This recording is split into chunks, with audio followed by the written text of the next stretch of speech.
visitasi dari Amerika, saya pernah bertanya. Jika pernah, kepada siapa saudara menanyakan dan apa penjelasan yang diberikan kepada saudara? Pengetahuan saya waktu itu saya nanya ke ketua yayasannya bahwa ini memang murni untuk bisnis. Jadi jawaban seperti itu saja. Apakah selama saudara menjabat sebagai Business Development Director pernah diperlihatkan kepada saudara suatu dokumen dari seperti pihak penggugat katakan istilahnya prosedurnya itu adalah by design rezim masing-masing. Tapi dia adalah bagian dari itu. Kita lanjut.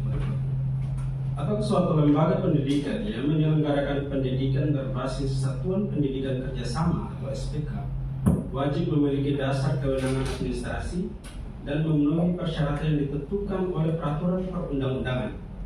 Pasti ya. Oke, kita lanjut. Apakah status sebagai Satuan Pendidikan Kerjasama SPK dapat dianggap sebagai suatu status hukum yang mempunyai konsekuensi administrasi bagi penyelenggara pendidikan? Setiap keputusan tadi saya katakan sebelumnya adalah pasti mempunyai hak dan kewajiban. Jadi ketika izin yang sudah diperoleh, pasti hak dan kewajibannya melekat pada pihak yang mendapatkan izin tersebut. Lanjut. Apabila suatu lembaga pendidikan menyatakan kepada masyarakat bahwa dirinya merupakan SPK, tetapi kemudian status SPK main berdua. Bang Chan, Bang Dolan, hari ini ada dua saksi ya. Bisa dijelaskan saksinya dari mana dan seperti apa juga dari kesaksiannya? Baik, jadi untuk saksi kebetulan ada dua, ada fakta sama ahli ya. Hari ini yang dihadirkan itu fakta dari kami sebagai penggugat dan ahli dari mereka sebagai penggugat. Nah, tujuan kami hadirkan ahli hari ini kan membuktikan bahwa di Amerika itu tak ada itu PT Eksekutif Indonesia. Tidak ada PT Eksekutif Indonesia sebagai lembaga pendidikan asing di negara lain. Itu clear tadi berdasarkan keterangan saksi tadi. Begitupun ahli yang mereka hadirkan, mereka mau mengait-ngaitkan ini bahwa ini sebetulnya karena SK berarti diujinya itu di Pengadilan Tata Usaha Negara, sedangkan kita tidak bicara di situ. Kita bicara bahwa ketika penerbitan SK itu tidak sesuai dengan peraturan, maka peraturan di SK itu telah melanggar hak subjektif seseorang. Nah, itulah yang kita uji hari ini. Gitu. Oke, dari saksi abang sendiri pihak pihak penggugat ini kan saksi fakta ya. Apa yang dijabarkan oleh saksi fakta sendiri sudah sesuai, bro? Kalau bagi kami sih ini sudah sesuai, karena apa yang kami gali tadi sebetulnya yang kami perjuangkan hari ini. Jadi kami tadi minta menjelaskan, kebetulan dia pernah ke Amerika dan bertemu secara langsung dengan HCRF sebagai lembaga pendidikan asing, dan di sana dia mengetahui bahwa di Amerika itu tidak ada lembaga pendidikan asing yang setara ya dalam hal ini seperti pendidikan formal SD, SMP maupun SMA itu tidak ada. Yang ada di sana itu hanya non formal atau PAUD atau TK gitu. Oke, Bang, terkait saksi fakta saksi ahli sendiri Bang tadi banyak hal yang memang tidak terjawab ya atas pertanyaan Abang, dan kalau pun terjawab semestinya terang benderang ya Bang semestinya. Nah, Abang ngeliat memang alurnya seperti itu atau memang tersetting seperti itu seperti apa Bang? Saya sih melihat ini ada dua ya. Kalau bukan kemampuan ahlinya tidak mencukupi dalam hal ini, berarti memang mereka punya strategi lain. Tapi kami sih melihatnya memang dari sisi kemampuan ahlinya nggak cukup untuk untuk memberikan keterangan hari ini. Gitu. Paling tidak Abang puas gak atas tadi kan banyak pertanyaan dari Bang Dolan, dari Bang Chandra, dari Bang lagi juga. Cukup puas gak Bang atas semua pertanyaan dan jawaban dari pihak mereka? Kalau untuk ahlinya sendiri, sebetulnya kalau dia bisa menjawab, kami merasa lebih puas. Gitu.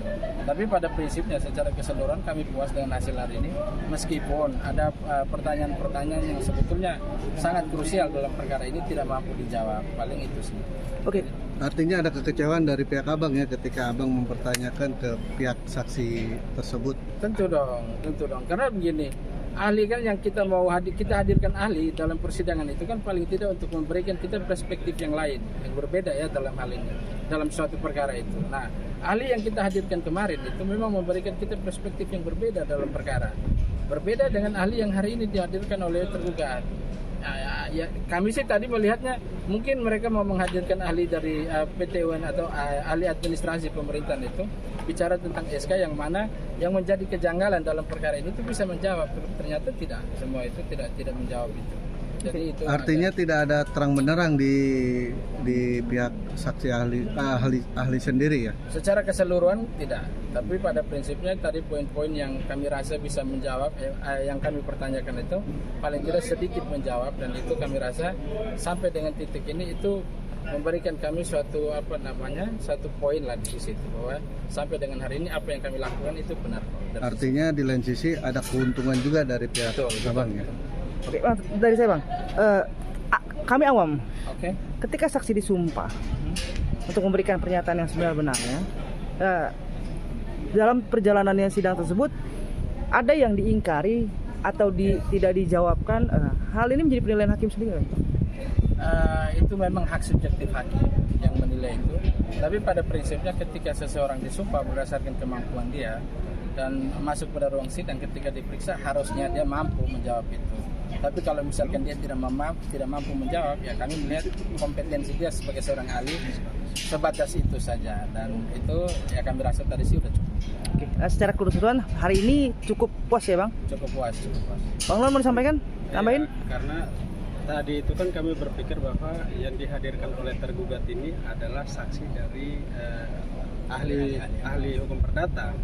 Kami sudah mempersiapkan banyak pertanyaan untuk itu, tapi ternyata yang dihadirkan itu kan ahli perundang-undangan maupun dia sekaligus administrasi pemerintahan. Nah, ketika mereka hadirkan ini, ya kami mau menguji dong isi kepala daripada ahli itu, mau memberikan perspektif apa dalam perkara perbuatan melawan hukum ini. Tapi ternyata kan banyak tidak tahunya. Tapi dari situ kami banyak mengutip sebagaimana disampaikan oleh rekan saya, banyak kami mengutip pernyataan-pernyataan yang bersangkutan, dan hal tersebut menguntungkan bagi perkara kami atau gugatan kami atau dalil-dalil yang sudah kami tuangkan. Sip, clear? Bang, sidang selanjutnya minggu depan? agendanya? Minggu depan agenda pemeriksaan ahli pemeriksaan saksi fakta dari mereka, mungkin 2 orang saksi fakta, dilanjutkan dengan tambahan bukti dari kami maupun mereka. Bulan ini harus putus ya Bang? Ya? Harus selesai putusan ya? Ya, setelah itu putusan, minggu depannya putusan. Berarti dengan agenda minggu depan berharap tidak seperti yang hari ini ya? Iya dong. Harapan kita tuh biar terang benerang nih perkara kan gitu. Jangan banyak tidak tahunya gitu loh. Oke.